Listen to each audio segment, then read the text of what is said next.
Professor Bob Young back at you with another instructional video. And in this episode, we're going to talk about continuity, the identity, squaring, and cubing functions, the square root and cube root functions, and the absolute value functions, and kind of take an overview of graphs of common functions. These are the ones you'll see most in algebra and pre-calculus courses and so forth.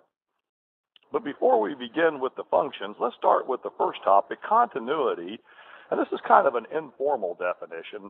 And it says a function is continuous over an interval of its domain, which again means x values, if its hand-drawn graph over that interval can be sketched without lifting a pencil from the paper. So it says determining intervals of continuity. In this example, it says describe the intervals of continuity for each function. So we'll look at a few, starting with this parabola. And notice if I just put my pencil on the very left part of this, where you see that arrow, and go to the very right part of it, it is continuous along x over negative infinity to infinity, because it'll keep opening a little wider, heading toward both infinities along x. And I would never have to pick up my pencil. Let's look at this line. Now notice this line has a hole in it.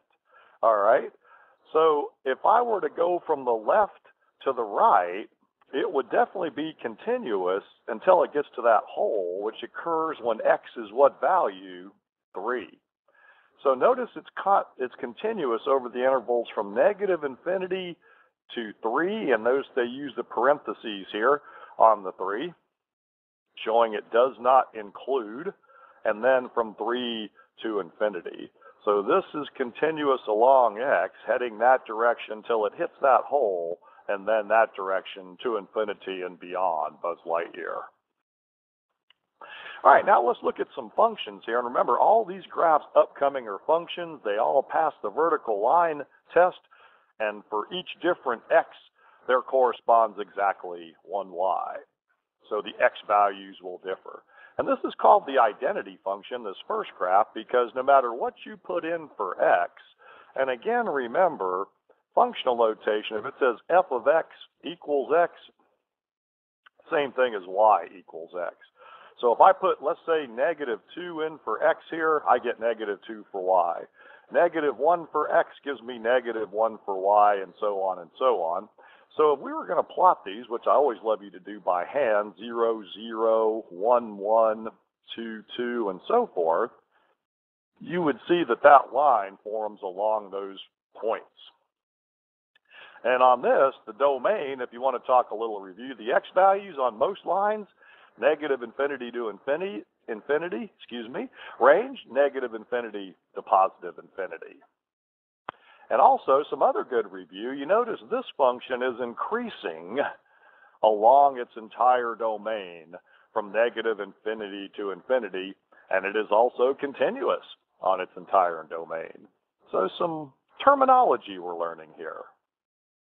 The next common function, our friend the parabola, and we're going to do a lot more about this in future episodes here, y or f of x equals x squared. So notice if we put in negative 2 for x, whatever we put in square, we come out with a positive value for y. So negative 2 times negative 2 would give us positive 4. Negative 1 squared, 1, 0, 0. So if we start plotting these points, and this is one thing you don't get when you see this, if we could plot these points along this parabola here, you will see the picture. 2, 4. Now, one thing I want you to remember, when y is to the first power up top here, and x is to the second power, you will have the graph of a parabola. Whenever you have y to the first equals x squared, or actually even y squared equals x. Now, y squared equals x is not a functional parabola, and we'll talk about this one later on. But it would be a parabola as long as one is to the first power and the other to the second, some kind of parabola. Now, notice this one, y equals x squared on the bottom there, decreases along the interval negative infinity to 0, so it's decreasing along this curve till it hits 0, and increases once it hits 0 going to infinity. And this, again, you could trace this out without picking up your pencil. It's continuous over its entire domain, negative infinity to infinity. The cubing function, thus named y equals x cubed. Whenever you see y equals x cubed, I want you to think of the snaky-looking creature here, the s. So again, putting in values for x, if you put in -2 for x and you cube it, y will come out -8. So students often are like, man, I don't graph well, I'm afraid of graphing. But whenever you're graphing a picture, all you're doing is plotting all the points that satisfy that equation. When you put -1 in for x, -1 times -1 times -1, y is -1, 0, 0, 1, 1, 2, 8.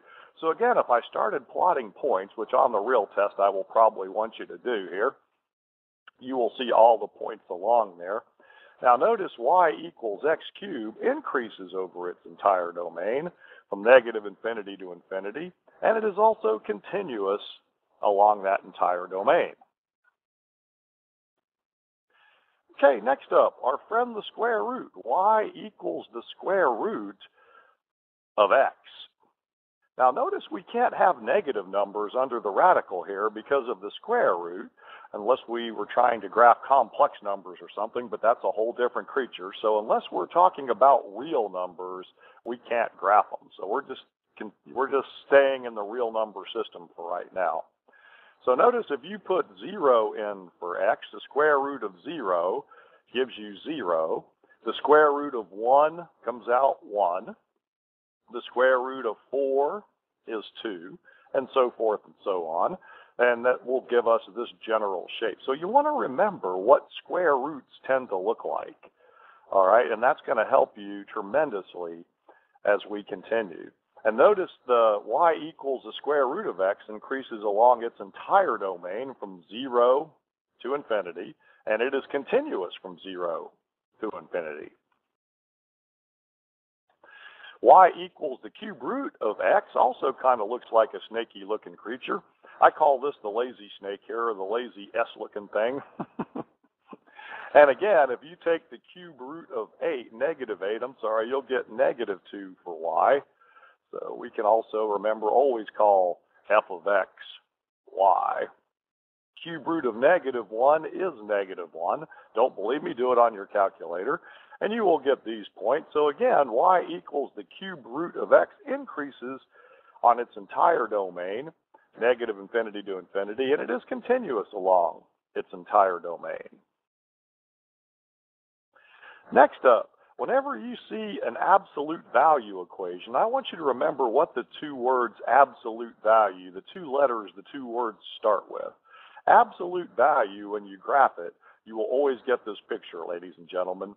You will always get a V. A V, absolute value.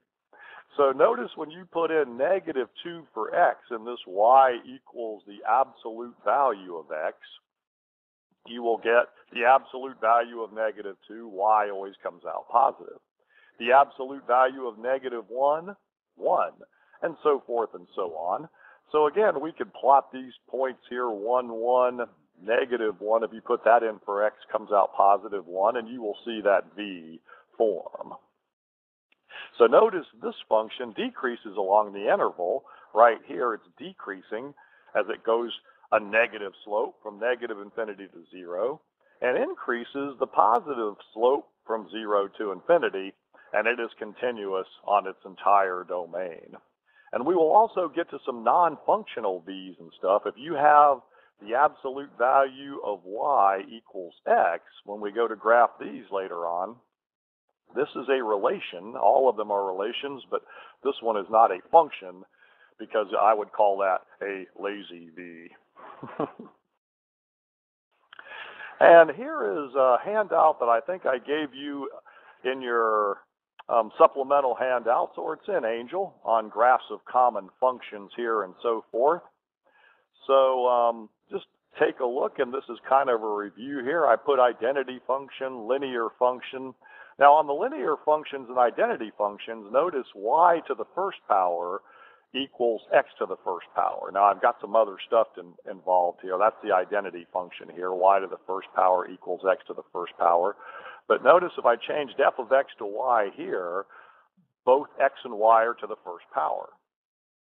Whenever you have a y equals x to the second power, look for the parabola, or vice versa, x squared equals, or y squared equals x, excuse me. When you see an x cubed in there, think of the s. So it's very good to know what some of these functions tend to look like. And here is our friend, the v, absolute value. All right, and some of these other functions we're going to get to later on. So Bob Young signing off. Take care.